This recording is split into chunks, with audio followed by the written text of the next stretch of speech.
और आज का शब्द है विध्वंस। वो विध्वंस जो तेल अवीव से लेकर तेहरान तक इजराइल के फाइटर जेट्स और ईरान के हाइपरसोनिक हथियारों से हो रहा है। 100 घंटे से जारी जंग चौथे दिन पूरी तरह बदल गई है। ईरान ने इजराइल के तेल अवीव और हाइफा जैसे शहरों पर पहली बार हाइपरसोनिक मिसाइलों से हमला कर दिया और इजराइल का आयरन डोम और अमेरिका का एयर डिफेंस सिस्टम थाड इस हाइपरसोनिक हमले को रोक नहीं पाए। इसके बाद इजराइल ने अपने फाइटर जेट से सेंट्रल ईरान पर एक बार फिर से एयर स्ट्राइक की है। कुछ देर पहले इजरायली एयरफोर्स ने तेहरान में national TV news channel Islamic Republic of Iran broadcasting यानी कि IRIB की बिल्डिंग पर बम गिराए। इजराइल की बमबारी के वक्त ईरान के सरकारी टीवी चैनल पर एंकर लाइव शो होस्ट कर रही थी। ठीक इसी तरह वो बम धमाके में बाल बाल बची। ईरान और इजराइल के बीच जारी जंग में अब तक ये बात तो साफ हो गई है कि इजराइल अपनी एयर पावर के भरोसे ये जंग को लड़ रहा है, तो ईरान अपनी मिसाइल और ड्रोन के पावर के दम पर। इस रिपोर्ट में दोनों देशों की मिसाइल और बम पावर का सबसे पहले देखिए ये विश्लेषण।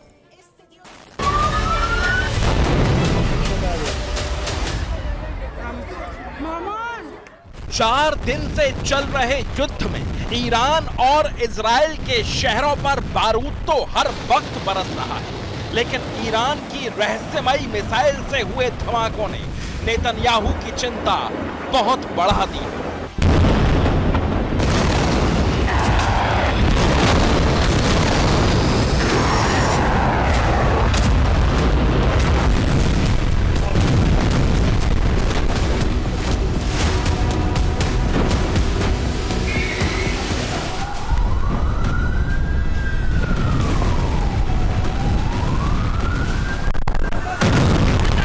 हमला इतना तेज कि कोई रोक नहीं पाया।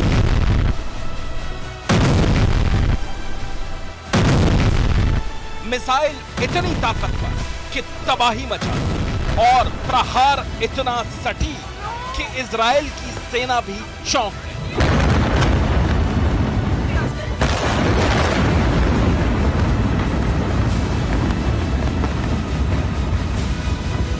ईरान ने अपना वो हाइपरसोनिक हथियार निकाल दिया है जिससे बचना असंभव है।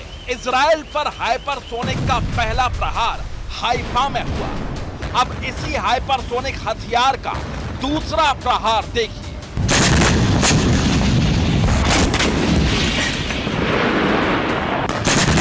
ये इजराइल की राजधानी तेल अवीव का आसमान है।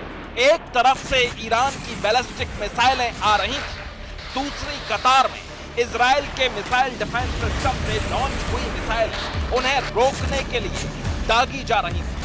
आसमान में शोलों की कतार दोनों तरफ बनी थी, लेकिन अचानक तेल अवीव की सुरक्षा में तैनात आयरन डोम, डेविड स्लिंग, एरो और यहां तक कि अमेरिका का थाड एयर डिफेंस सिस्टम भी फेल हो गया।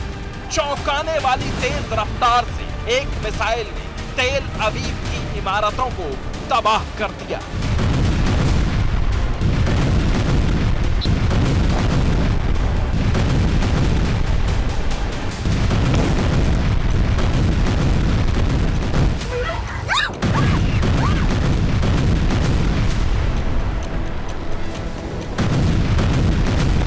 अब इजराइल के मिसाइल डिफेंस सिस्टम को छिन्न भिन्न कर देने वाली ईरान की हाइपरसोनिक मिसाइल के हमले का एक और वीडियो सबूत देखिए।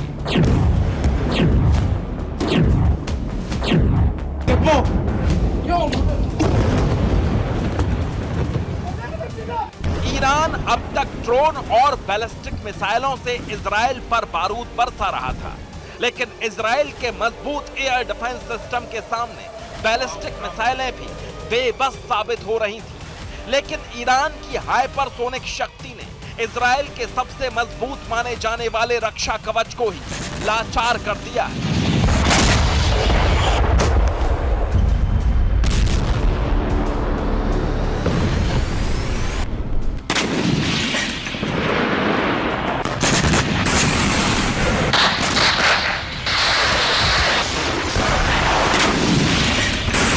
ईरान की हाइपरसोनिक मिसाइलें कयामत की रफ्तार से इजराइल की जमीन पर गिर रही हैं और कोहराम मचा रही है।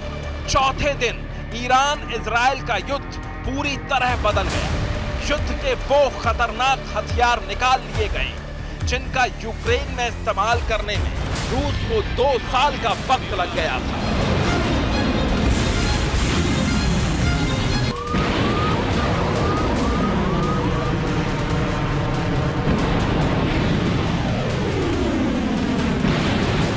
ईरान और इजराइल के बीच अब हवाई ताकत और मिसाइल टेक्नोलॉजी में वर्चस्व की जंग छिड़ी है।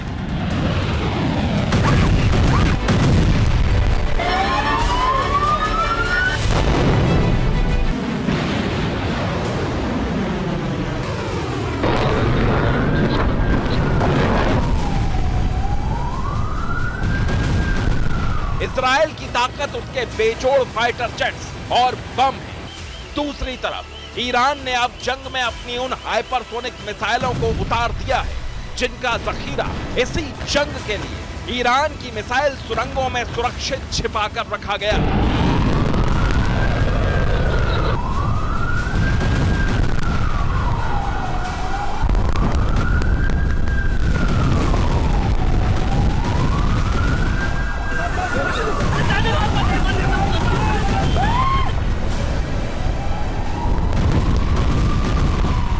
ईरान और इजराइल के बीच जारी जंग में अब तक साफ हो गया है कि इजराइल अपने एरो पावर के भरोसे जंग लड़ रहा है तो ईरान अपनी मिसाइल और ड्रोन पावर के दम पर।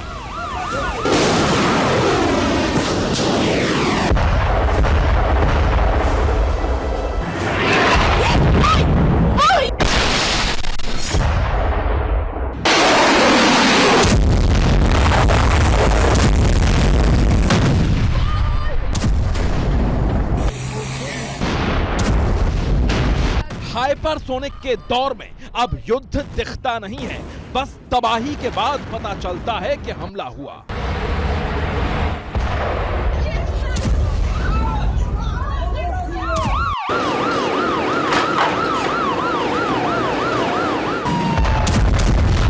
तेहरान से तेल अवीव तक जंग अब बारूद से नहीं, रफ्तार, रडार और रेंज से लड़ी जा रही है।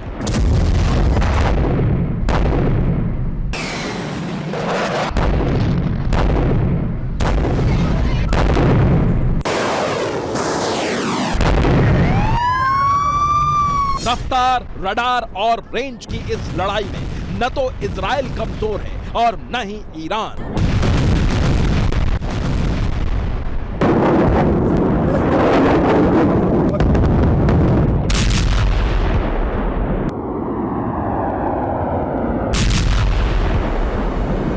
पहले बात इजराइल, ईरान की राजधानी तेहरान पर नए हमले हुए। तेहरान पर मिसाइलें गिरने के कई नए वीडियो सबूत सामने आए हैं। तेहरान के आसमान में धुएं का गुबार छाया हुआ है। इजरायली हमले की ये तस्वीर तेहरान से आई है। इजरायली मिसाइल एक इमारत पर आकर गिरती है और आग की लपटें छा जाती हैं। इजराइल के हमलों से तेहरान का एक सामरिक ठिकाना तबाह हो गया। तेहरान के अलग अलग इलाकों पर इजराइल ने बड़े हमले किए।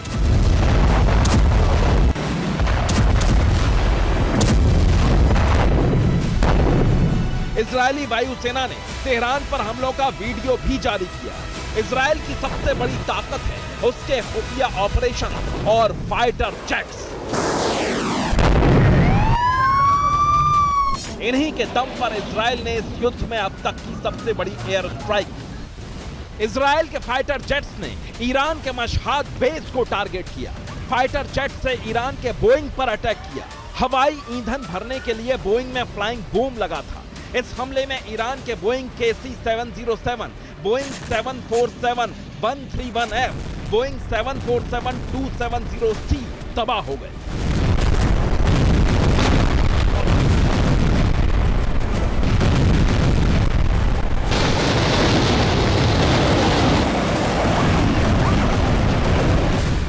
इजराइल ने नक्शा जारी करके अपने टारगेट भी बताए।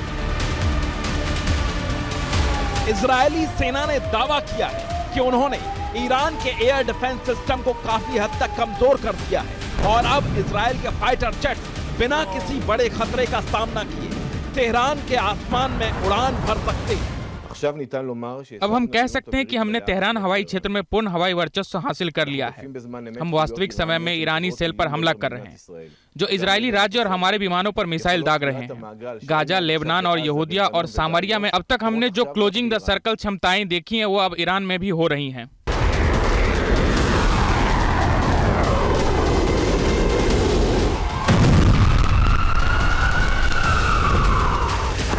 अब देखिए इजराइल के पास कौन कौन से फाइटर जेट्स हैं जो ईरान में तबाही मचा रहे हैं।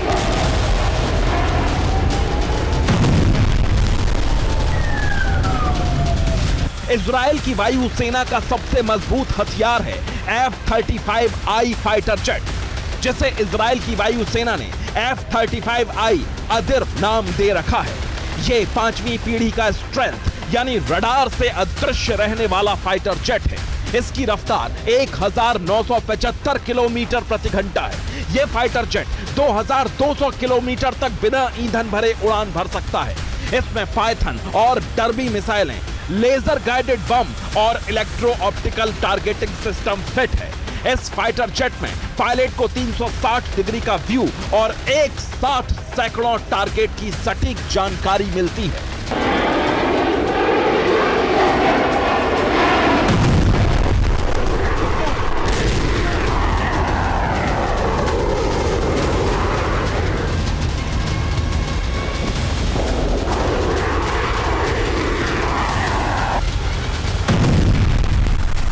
इजराइल के F-35I अदिर फाइटर जेट से बरसाए गए बम तेहरान में खुली तबाही मचा रहे हैं। इजराइल के F-35I फाइटर जेट से डर्बी मिसाइलों के अलावा ईरान के परमाणु और सैन्य ठिकानों पर ऐसे पेनिट्रेटर बम दागे जा रहे हैं जो बेहद मजबूत कंक्रीट के बंकर को भेद कर 6 मीटर तक जमीन में घुस जाते हैं।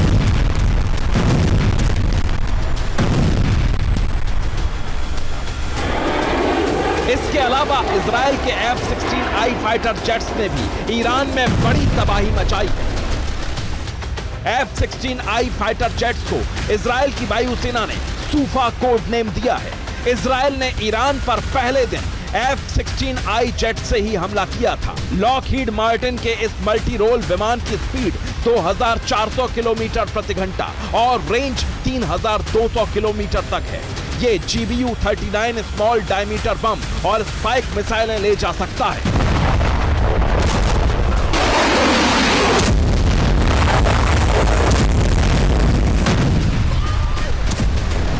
इजराइल ने अपने हमलों में मिसाइलें, बम और ड्रोन का इस्तेमाल किया। इनमें से कुछ हथियार पहले से ही ईरान में छिपा कर रखे गए थे। इजराइल ने ईरान में F-16 और F-35I से डर्बी मिसाइल, स्पाइक मिसाइल और GBU-39B स्लिम बम से हमला किया। GBU-39B स्लिम बम का वजन 130 किलो का है और इसे ईरान के सैन्य और परमाणु ठिकानों पर हमलों में इस्तेमाल किया गया।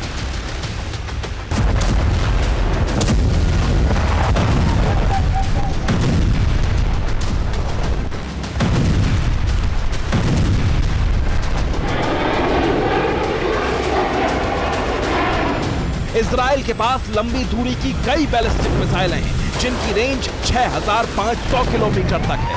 ये मिसाइलें 1000 किलो तक विस्फोटक और परमाणु हथियार भी ले जा सकती हैं। लेकिन इजराइल के पास अभी तक कोई हाइपरसोनिक मिसाइल नहीं है और इसी हथियार के दम पर ईरान ने युद्ध के चौथे दिन बड़ी बढ़त हासिल कर ली।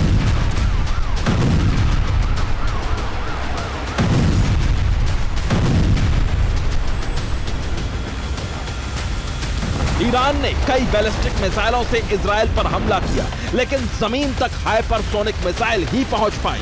इसलिए अब नेतन्याहू को भी ईरान की फतह हाइपरसोनिक मिसाइलों से डर लग रहा है।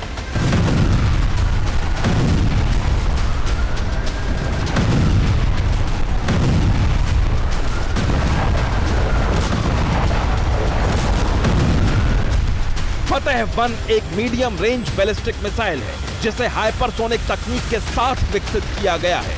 इसकी रफ्तार 13 से 15 मैक यानी 15,000 से 18,500 किलोमीटर प्रति घंटा तक पहुंच सकती है। इसकी रेंज करीब 1,400 किलोमीटर है। इसकी बड़ी विशेषता है कि यह वायुमंडल के अंदर और बाहर पैंतरेबाजी कर सकती है, जिससे इसे रडार और एयर डिफेंस सिस्टम से बचना आसान होता है। इसे इजराइल के आयरन डोम जैसे एयर डिफेंस सिस्टम से रोकना बेहद मुश्किल है।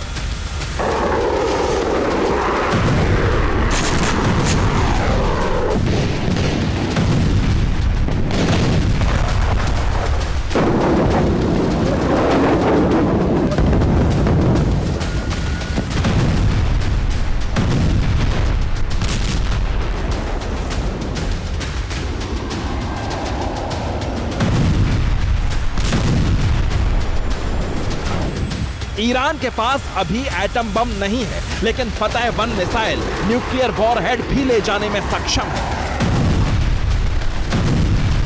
लेकिन नेतन्याहू की इससे भी बड़ी मुसीबत फतह-1 हाइपरसोनिक मिसाइल का अपग्रेडेड वर्जन फतह-2 है।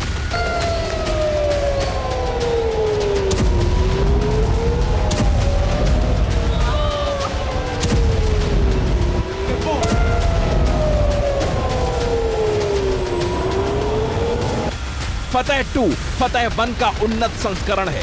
इसकी रेंज करीब 1,500 किलोमीटर तक है। इसमें हाइपरसोनिक ग्लाइड व्हीकल तकनीक है, जो इसे और ज्यादा घातक बनाती है।